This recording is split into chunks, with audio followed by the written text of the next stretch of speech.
Salam alaikum, shalom aleichem, que la paix soit sur vous. Bienvenue, mesdames, dans ce 62e épisode du podcast Fini les dettes, votre rendez-vous hebdomadaire pour reprendre vos finances en main.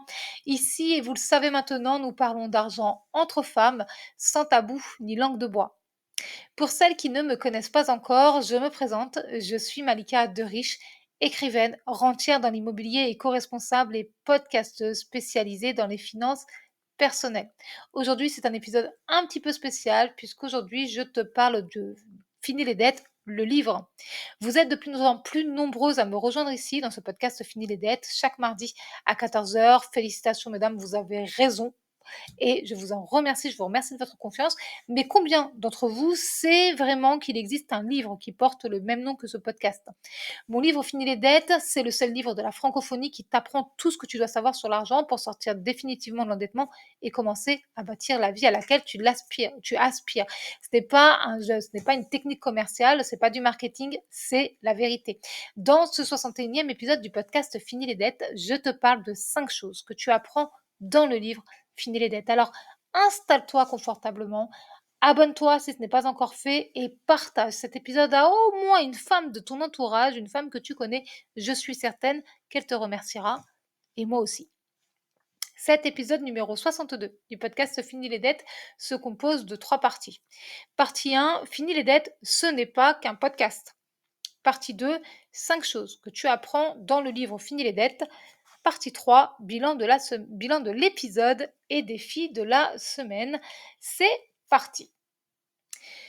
Partie 1, Fini les dettes, ce n'est pas qu'un podcast. Tu le sais peut-être, ou peut-être pas, Fini les dettes, ce n'est pas qu'un podcast. Je pense que je te l'ai tellement dit maintenant que c'est bien entré dans ta tête. Fini les dettes, c'est aussi un livre, une méthode, une formation dans la poche, comme j'aime bien le dire, un guide structuré qui t'accompagne pas à pas, même si tu n'y connais absolument rien en finances personnelles. Je vais te dire brièvement pourquoi est-ce que j'ai écrit ce livre. Je t'en ai déjà parlé dans le premier épisode de ce podcast, l'épisode numéro 1. J'ai été très endettée quand j'avais une vingtaine d'années. En effet, en 2010, je divorçais d'un époux violent, j'étais mère célibataire, à temps ultra plein, j'étais en CDI et je cumulais tous les mois des dizaines d'heures supplémentaires en espérant joindre les deux bouts sans jamais y arriver. Pour moi, la fin du mois, c'était le 10.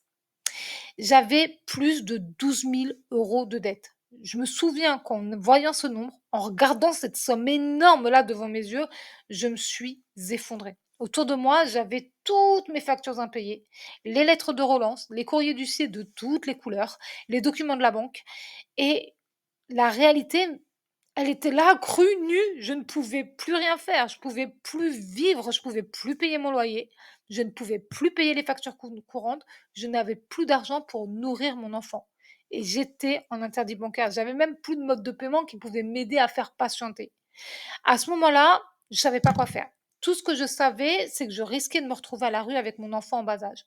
Et s'il m'arrivait quelque chose d'encore plus grave que de me retrouver à la rue avec mon bébé, eh bien, personne ne prendrait soin d'elle. Je n'avais rien à laisser à mon enfant à part des dettes. Je n'avais rien à lui laisser à part plus de 12 000 € de dettes. Et je ne sais pas pourquoi. Pendant que je pleurais, pendant ma crise de larmes, j'ai pensé, en plus, je suis pas la seule. Toutes les femmes de mon entourage avaient elles aussi leurs problèmes financiers. Elles tenaient toutes des propos très négatifs autour de l'argent. Elles n'avaient aucune solution et elles ne savaient pas gérer l'argent. Je n'avais personne à qui demander de l'aide ni des conseils.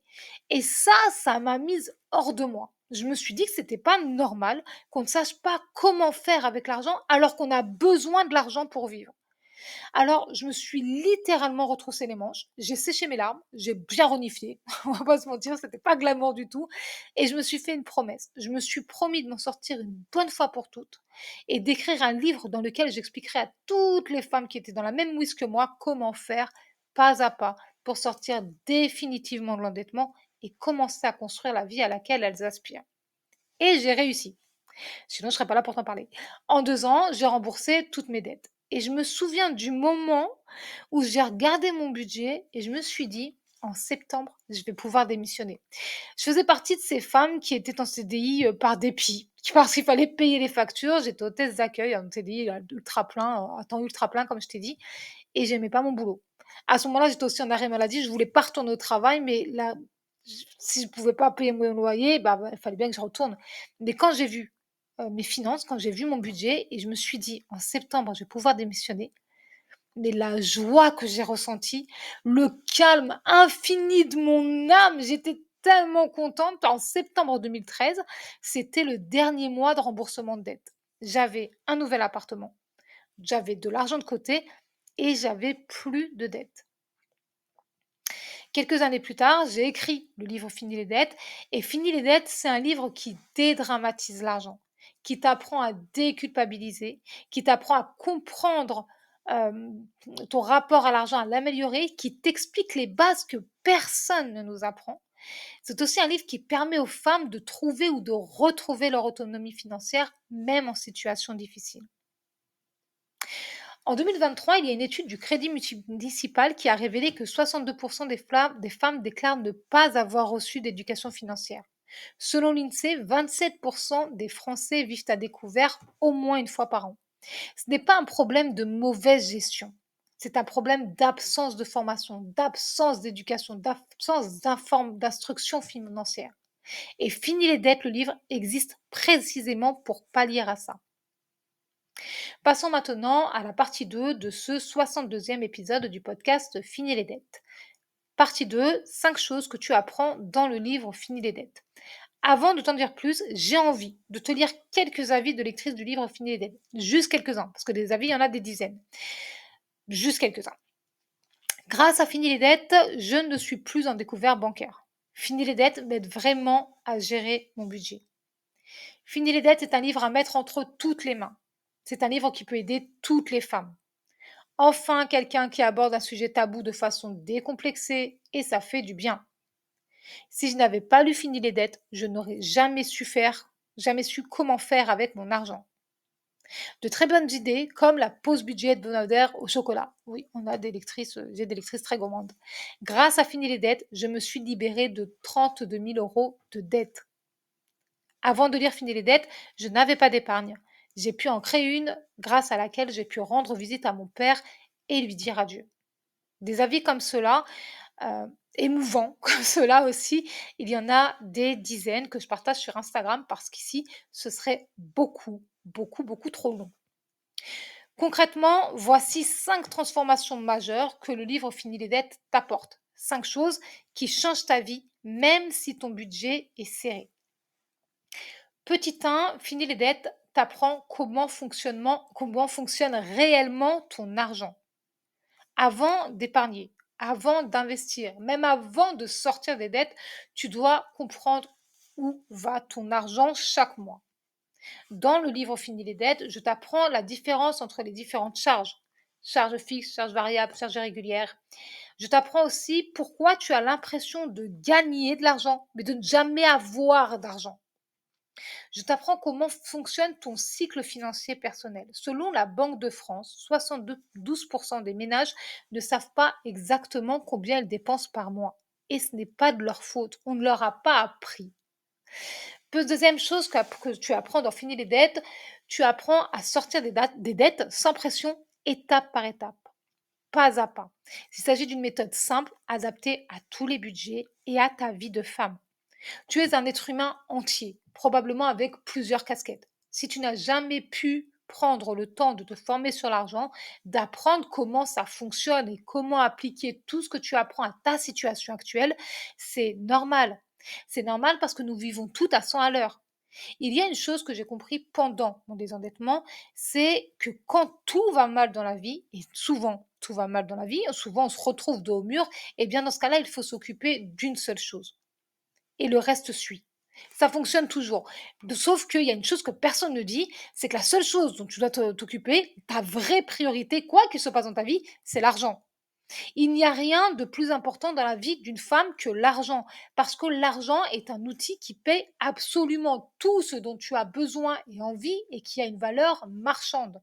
Dans le livre Fini les dettes, tu as un pas à pas pour sortir des dettes une bonne fois pour toutes grâce à la priorisation, l'amortissement, la structuration de budget, la vision long terme.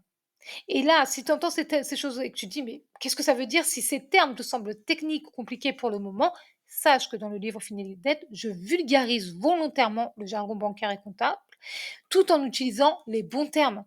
Parce que je veux que tu saches ce dont il est question, que tu les comprennes quand tu les entends, que tu les dises, que tu utilises ces termes. Ça doit faire partie de ta vie. L'argent fait partie de ta vie. Les termes qui y sont associés aussi. C'est ce qui te permet d'augmenter ton intelligence financière et donc de faire de meilleurs choix pour toi. Troisième chose que tu apprends dans le livre Fini les dettes, tu apprends à construire un budget simple, solide et que tu peux tenir sur la durée. Dans le livre Fini les dettes, il n'y a pas de méthode 50-30-20, ni de tableau complexe, ni de pourcentage impossible à appliquer.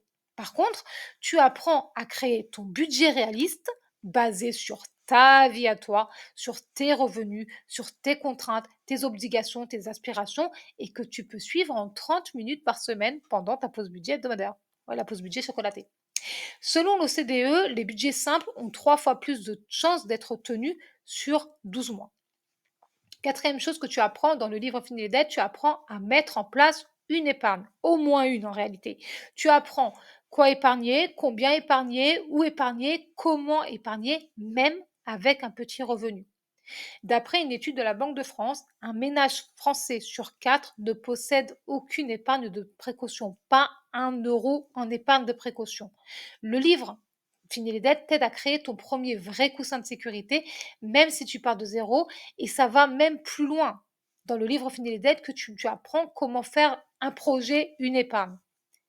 Cinquième chose que le livre Fini les dettes t'apprend, ça t'apprend à construire une vraie autonomie financière. C'est vraiment la priorité absolue et du livre Fini les dettes et du podcast Fini les dettes, que chaque femme soit réellement autonome financièrement. L'objectif final, ce n'est pas de compter tes centimes.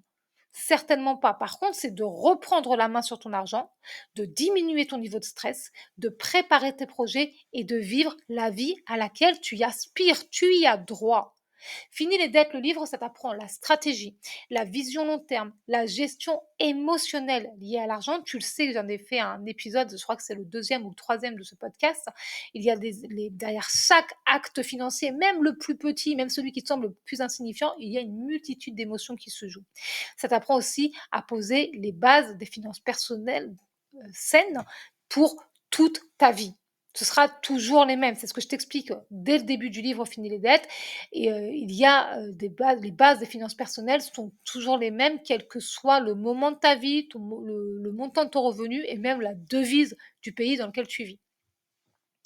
Passons maintenant à la troisième partie de ce 62e épisode du podcast Fini les dettes. Partie 3, bilan de l'épisode et défi de la semaine. Comme tu l'as compris, Fini les dettes, ce n'est pas seulement un livre à lire.